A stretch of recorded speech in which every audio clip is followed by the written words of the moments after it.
Gail, thank you for all of your writings on this area, and to Amnesty and all of you for caring so much.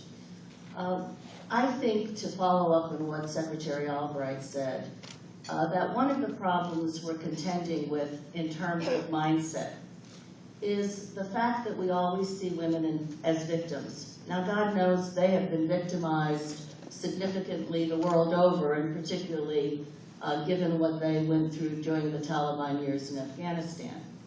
But women cannot be seen through that prism alone, and I think it's what keeps so many from being able to wrap their minds, particularly those who are in positions often in positions of responsibility, to the real reality, which was so poignantly said to me one night in Kabul when I gathered with a group of Afghan women. And one of them said at the outset of the conversation, "Stop looking at us as victims and look at us as the leaders that we are." And I think when we begin to see women through that prism, everything that we know that the Secretary said that builds on that Security Council Resolution 1325, which linked women to peace and security, their protection as well as the active role that they have to play in any agreements having to do with laying out the conditions for an eventual peace.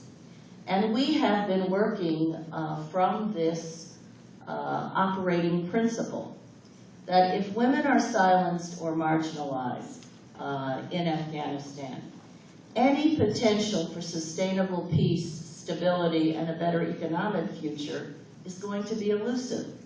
Women are absolutely essential, not as a favor to the women, as critically as they deserve all good things for them, but because they are essential to the outcome.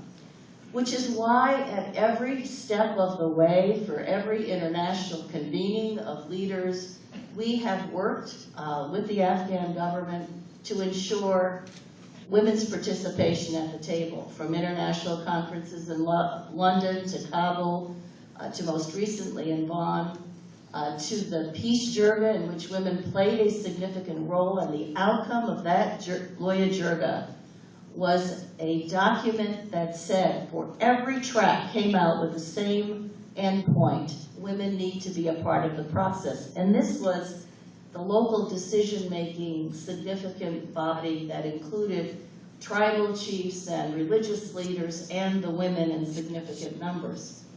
And so we need to keep focused on this. We are focused on this.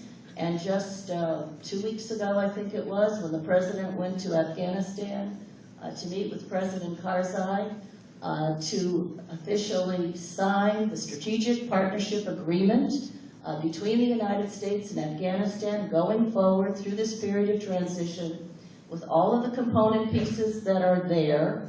This issue is there as well in a not insignificant way, recognizing that women's rights need to be protected, that women are absolutely essential to advancing both political, social, and economic progress in Afghanistan, that our commitment is not one of disengaging, even as we wind down the military transition to Afghan-led support, but that the partnership continues in a very essential way. And we have laid out red lines for any future agreement. And those red lines are that any reintegrate, anybody who wants to be a part of the reconciliation process, has to commit to renouncing al-Qaeda and violence and respecting the Constitution of Afghanistan. That Constitution has chiseled in it the rights of women.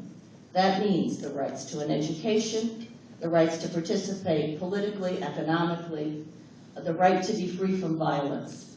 And we are committed to that. And we are in a process now, and I appreciate deeply everybody's concern, particularly our Afghan sisters, for their rightful nervousness going forward.